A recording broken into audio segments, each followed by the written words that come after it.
So there are a couple of things that you need to know if you've been told you need to work on strengthening your glutes. And once you know this, it might completely change your approach to actually training your glutes as a runner. Now, this is something that a lot of physios should be talking about a little bit more, I think, with their clients, their patients, because a lot of runners spend a lot of the time doing glute exercises and don't necessarily hit the mark because they're not dealing with the underlying imbalance that's actually inhibiting their glute muscles from being able to do their job properly.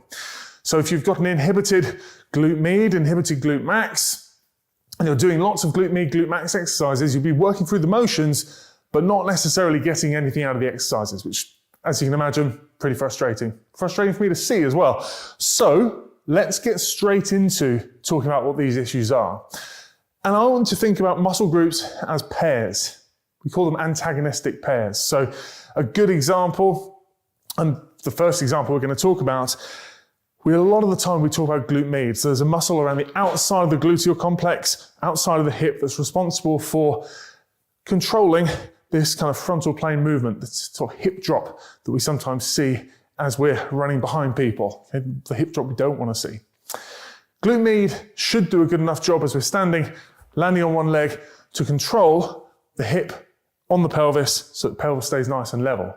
But if the opposite muscle group, which is those adductors, get quite tight, upregulated, overactive, if you like, then the signals going through between adductors and your brain will stop the signals properly getting through between your brain and glute med. So they'll start to actually inhibit your ability to use that opposite muscle group. So if you're tight through those muscles of the inner thigh, you can do glute med exercises till you're blue in the face, but chances are you'll be compensating in some way and not really getting enough out of glute med to be able to see benefit from those exercises until such time as you actually work on dealing with some of the tightness here. And lots of runners are tight through their adductors.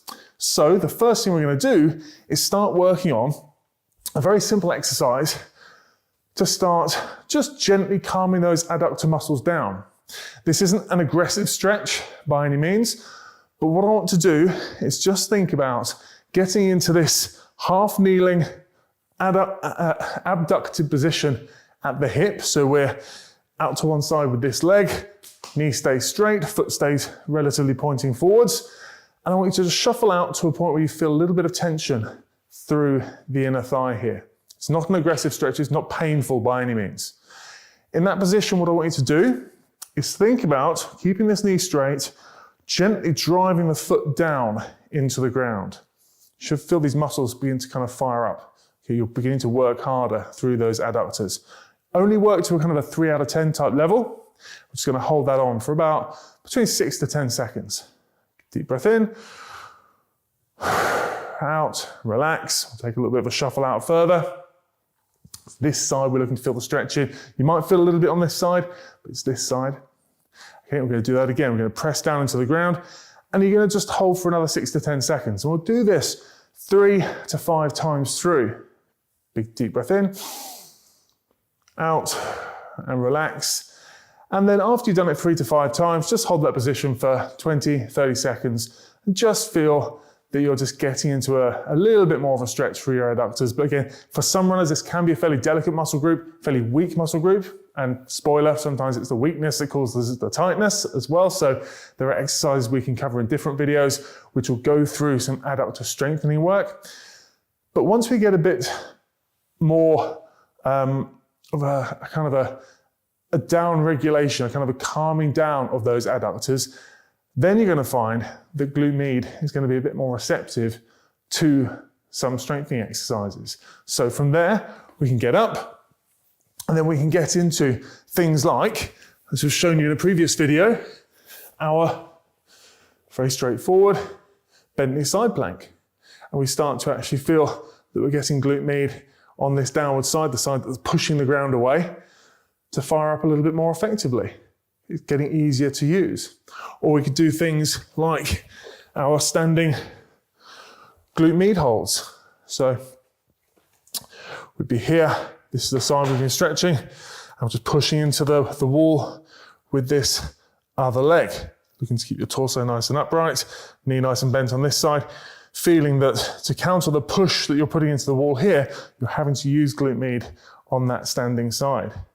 Again, 4 or 5 times through 10-second holds will do a nice job with that. It's through calming these muscles down that allows you to unlock, from a neuromuscular point of view, the ability to actually switch on those glutes that you're trying to train.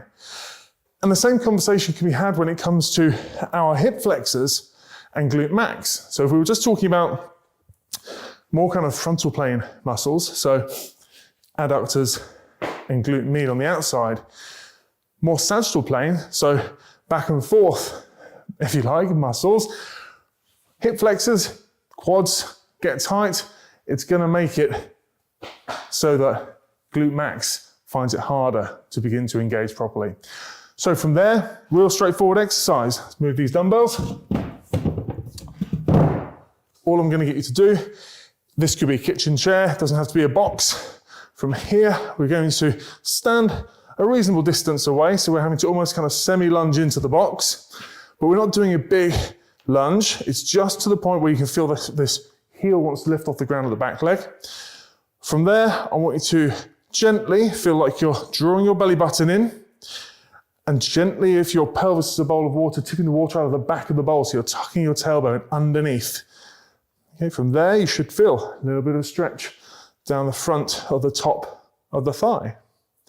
In that position, we can just relax and then push back into it and relax, push back into it.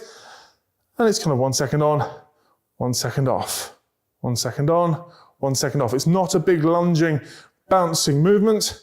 It's just feeling that you're engaging through your core, you're tilting the tailbone underneath you, posteriorly tilting the pelvis, and you may feel that you're able to just engage your glutes on this side in that posterior tilt position. We relax and engage, relax and engage. 1 second on, 1 second off. You can do it 10 times through, you can do it 20 times through. Anywhere in between, it's just a case of building up a bit of repetition there. Then just hang out in that position for 20 seconds or so. And then after that 20 seconds, swap and do the other side. But this little process just begins to calm those hip flexors down, increase that little bit of compliance into hip extension, which will make it easier when you then get into doing your simple glute strengthening exercises, things like our bodyweight squats. You'll find that the top end of that squat becomes that little bit more accessible. It's easier to finish the top of the movement and feel that clench through those glutes. So we can work through full range of motion and get a nice feeling of beginning to activate the butt muscles that we're after. Of course, from there, we can take that into things like our reverse lunges, as we've done again in previous videos. Just makes it easier to switch on the right areas.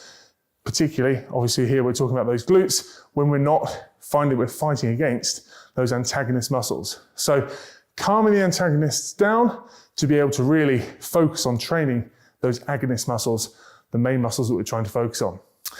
The last thing I want to talk about is pelvic position and posture.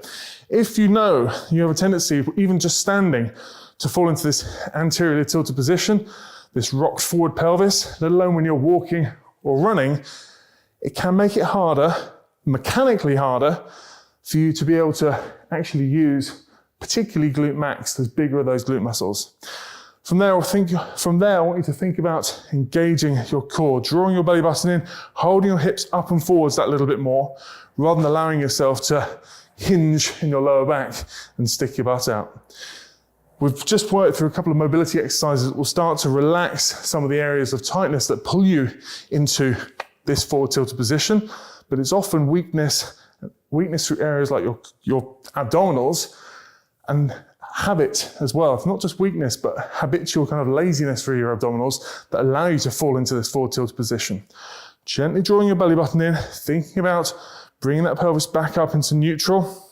It's not a big posterior tilt here, but it's going from here to here. We'll do a good job of putting your pelvis in a position where it's actually easy for you to use those glutes. So once you've got that down, once you've started working on some of the kind of the typical tightnesses we see, so tightnesses through those adductors, tightness through those hip flexors, that's where we can combine that with a pre-run routine where you're starting to fire those glutes up a little bit more, get those glutes ready to run, which is exactly what we have in this video over here. So before you next run, go check this out, use that little routine, and you'll be good to go. I'll see you over there.